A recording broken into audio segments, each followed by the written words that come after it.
ভারতের ভিসা নীতির অনুসারে বাংলাদেশি নাগরিকরা যাদের কূটনৈতিক বা সরকারি পাসপোর্ট রয়েছে তারা ভিসা ছাড়াই দেশটিতে প্রবেশ করতে পারবেন এবং ৪৫ দিন পর্যন্ত অবস্থান করতে পারবেন। আজ ২৫ আগস্ট পর্যন্ত শেখ হাসিনা ইতোমধ্যেই ভারতে ২১ দিন কাটিয়ে ফেলেছেন। এদিকে দেশটিতে তার বৈধ অবস্থানের সময়সীমা ঘনিয়ে আসছে। শেখ হাসিনা পরবর্তী পদক্ষেপে কি করবেন সে সম্পর্কে নানা আলোচনাও রয়েছে। তবে ভারতে তার অবস্থান এখন কি হবে তা নিয়ে নতুন করে সংকট দেখা দেয়। বাংলাদেশের অন্তর্বর্তীকালীন সরকার হাসিনার কূটনৈতিক পাসপোর্ট বাতিল করায় এ নতুন সংকট নজরে এসেছে।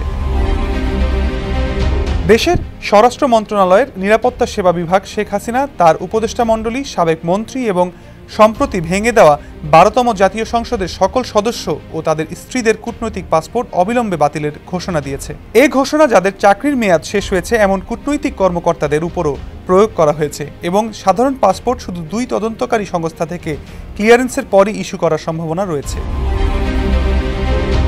দেশের এক গণমাধ্যমে প্রকাশিত প্রতিবেদনে জানা যায়, সরকারি সূত্র অনুযায়ী বাতিলকৃত ওই পাসপোর্ট ছাড়া শেখ হাসিনার অন্য কোনো পাসপোর্ট নেই। ভারতের ভিসা নীতির অনুসারে বাংলাদেশের নাগরিকরা যাদের কূটনৈতিক বা সরকারি পাসপোর্ট রয়েছে তারা ভিসা ছাড়াই দেশটিতে প্রবেশ করতে পারবেন এবং ৪৫ দিন পর্যন্ত অবস্থান করতে পারবেন। তার কূটনৈতিক পাসপোর্ট এবং এর সঙ্গে যুক্ত ভিসা সুবিধার বাতিল প্রত্যর্পণের ঝুঁকি তৈরি করতে পারে, কারণ তার বিরুদ্ধে বাংলাদেশে ৪২টি হত্যার অভিযোগ সহ মোট ৫১টি মামলা রয়েছে।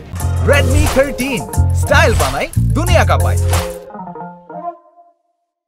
হাসিনার প্রত্যর্পণ ২০১৩ সালের বাংলাদেশ ভারত প্রত্যর্পণ চুক্তির অধীনে পড়বে। ২০১৬ সালে এটি সংশোধন করা হয়। এই চুক্তি অনুসারে অভিযুক্ত রাজনৈতিক হলে প্রত্যর্পণ প্রত্যাখ্যানের অনুমতি দেয়, তবে এটি হত্যার মতো অপরাধকে রাজনৈতিক হিসেবে বিবেচনা করে না। তবে রাষ্ট্রায়ত্ত সংবাদ সংস্থা বাসসের প্রতিবেদনে বলা হয়, ব্যক্তির বিরুদ্ধে করা মামলা ন্যায় বিচারের স্বার্থে সদ উদ্দেশ্যে করা না হলে সরকার প্রত্যর্পণের অনুরোধ প্রত্যাখ্যান করতে পারে।